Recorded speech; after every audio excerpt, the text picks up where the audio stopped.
Hello বন্ধুরা, আশা রাখছি সবাই খুব ভালো আছেন। আমরা যাব দিনাজপুরে। আপনাদেরকে নিয়ে যাব কান্তজি মন্দির দেখতে। মন্দিরটি দেখতে দেশ বিদেশের অসংখ্য পর্যটক এখানে ছুটে আসেন। যারা আমার এই ভিডিওটি নতুন দেখছেন, ভালো লাগলে অবশ্যই সাবস্ক্রাইব করবেন।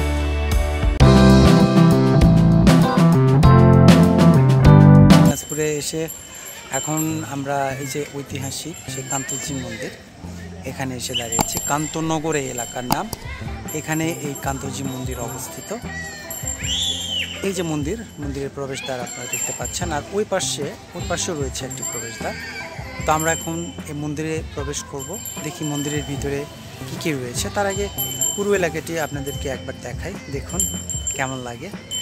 এই যে পুরো এলাকাটাই এখন প্রত্নতত্ত্ব অধিদপ্তরের আওতায় এসেছে এবং পর্যটন কর্পোরেশনের এখানে রেস্তোরাঁ দেখলাম, একটা মিউজিয়ামও তৈরি করা হয়েছে। যদিও আজকে ছুটির দিনের কারণে এখানে মিউজিয়ামটি আজকে খোলা নেই।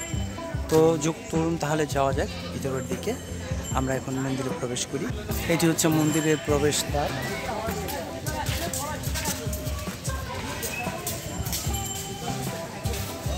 এইখানে আমরা প্রবেশ করলাম। এখন দেখুন এই যে সামনের দিকটায় এটি হচ্ছে মন্দির।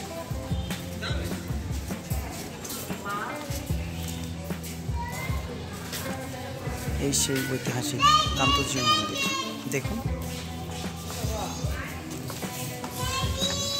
পুরো মন্দিরের এরিয়াটি দেখুন। অনেক পর্যটক এসছেন আর পুণ্যার্থীরা এসছেন।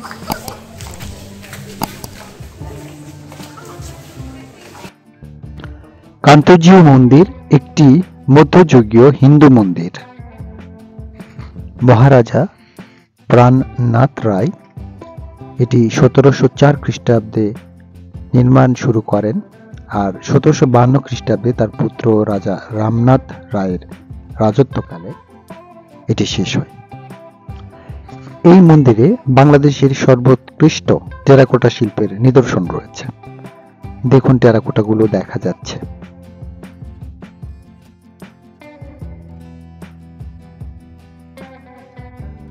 পৌরাণিক কাহিনী সমূহের যে গল্পগুলো, সেটি পোড়ামাটির ফলকের অলঙ্করণে এই টেরাকোটার মাধ্যমে ফুটিয়ে তোলা হয়েছে।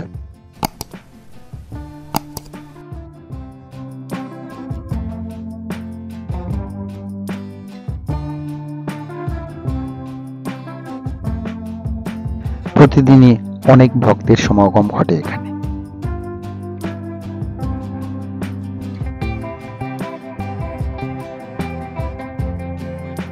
যারা আমার এই চ্যানেলটি নতুন দেখছেন, আমার এই ভিডিওটি ভালো লাগলে অবশ্যই সাবস্ক্রাইব করবেন।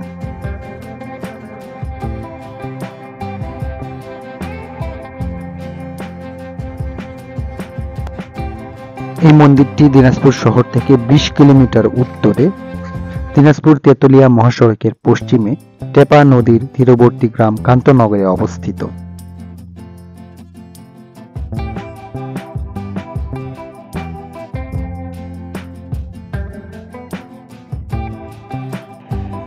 মন্দিরের একপাশে এরকম কবুতরের ঘর রয়েছে, এটি দেখতে অনেক সুন্দর।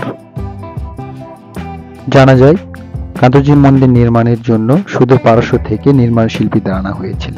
এটি মহারাজা প্রাণনাথ এটি নির্মাণ করেছিলেন। তো সেই সময়ে যখন ইনি এই মন্দিরটি নির্মাণের কাজ শুরু করেন, তখন বেশ কাজটি দ্রুততার সঙ্গেই তিনি সম্পন্ন করার চেষ্টা করেছিলেন। তো পরবর্তীতে তিনি যখন কমপ্লিট করে যেতে পারেন না, তার সন্তান এটি কাজ করেছিলেন। এই মন্দিরটি উপরে নবরত্ন ছিল, 9টি নবরত্ন, সেগুলো এখন আর দৃশ্যমান নেই। একটা সময় ভূমিকম্প হয়েছিল এরকম জানা যায়, যে এখানে ভূমিকম্প হওয়ার কারণে এই নবরত্নগুলো এখন আর নেই। তবে অপূর্ব সৌন্দর্য মন্দিরে, বিশেষত টেরাকোটার যে কাজগুলো রয়েছে এটি কিন্তু অনেক সুন্দর। অনেকে এটি রাধাকৃষ্ণ যেটা বলা হয়, যে সেটিকে উদ্দেশ্য করে এখানে আসেন হিন্দু ধর্মাবলম্বীদের বক্তব্য অনুসারে। তো এই হচ্ছে মন্দিরটি আমি আরেকটু আপনাদেরকে দেখাই। দেখুন পুরো মন্দিরটি। নির্মাণ শিল্পীদের থাকার জন্য নয়াবাদ নামক গ্রামে রাজা প্রাণরাত এদেরকে রেখেছিলেন এবং শ্রমিকদের বসবাসের জন্য তিনি জমিও দান করেছিলেন। শুরুর দিকে এই মন্দিরের চূড়ার উচ্চতা ছিল 70 ফুট। 1897 খ্রিস্টাব্দের দিকে ভূমিকম্পের কবলে পড়লে মন্দিরের চূড়াগুলো ভেঙে যায়। কান্তজি মন্দিরের যে বাইরের দেয়াল রয়েছে এটি জুড়ে পোড়া মাটির ফলকে রামায়ণ, মহাভারত এবং বিভিন্ন পৌরাণিক কাহিনীর চিত্রায়ন করা আছে। পুরো মন্দিরে প্রায় 15,000-এর মতো টেরাকোটার ট্যালি রয়েছে।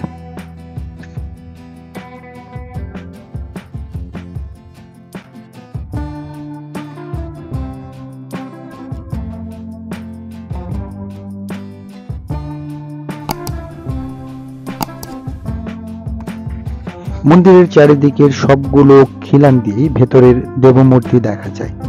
মন্দির প্রাঙ্গণ আয়তাকার হলেও পাথরের ভিত্তির উপর দাঁড়ানো 50 ফুট উচ্চতার মন্দিরটি বর্গাকার।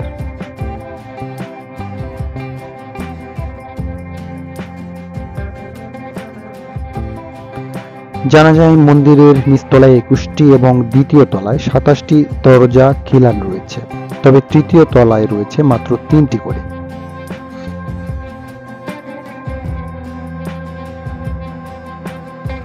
অপূর্ব স্থাপত্য শৈলীর এই মন্দিরটি দেখতে প্রতিদিন অসংখ্য পর্যটক এখানে ছুটে আসে। দেশ বিদেশের পর্যটকে ভরপুর থাকে এই মন্দির প্রাঙ্গণ।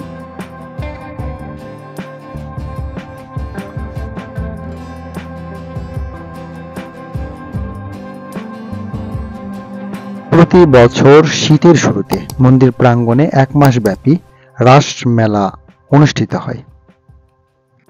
আরো জানা যায় মহারাজা রামনাথ রায়ের সময়কাল থেকে এই মেলাটি অনুষ্ঠিত হয়ে আসছে। দেখুন, দূর থেকে মন্দিরটি দেখতে অনেক সুন্দর লাগছে। এখানে একটি জাদুঘর তৈরি করা হয়েছে এবং পর্যটন কর্পোরেশনের একটি হোটেলও রয়েছে। এই জাদুঘরটি আমি যেদিন দেখতে গিয়েছিলাম বন্ধ ছিল, তো আপনারা যদি এখানে আসেন অবশ্যই জাদুঘরটিও দেখতে পারেন।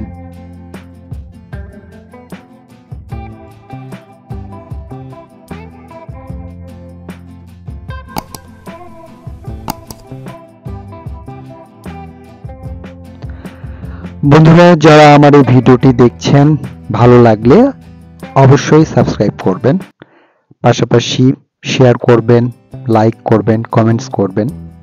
আপনাদের অনুপ্রেরণায় আমাকে নতুন নতুন ভিডিও তৈরি করতে সহযোগিতা করবে। নেক্সট ভিডিওতে আবারও দেখা হবে। ধন্যবাদ সবাইকে, সবাই ভালো থাকবেন।